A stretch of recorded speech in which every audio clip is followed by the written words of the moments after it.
Mes ni mengaku, siapa sini suka buat kerja last minute? Nope.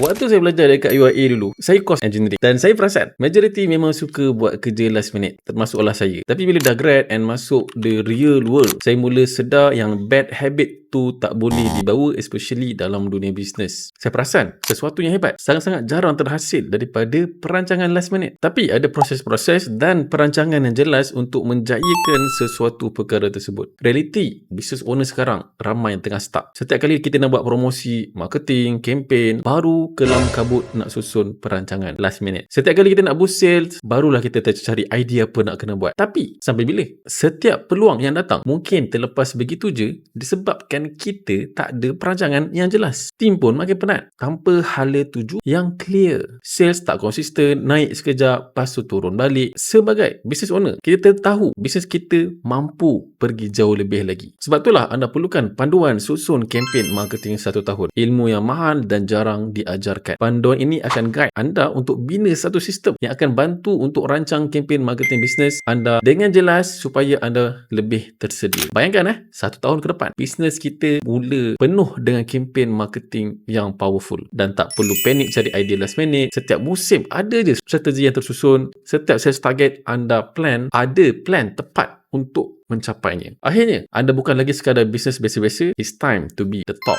1%. Klik link yang ada di bawah dan mulakan perjalanan bisnes anda yang baru yang lebih bersistem.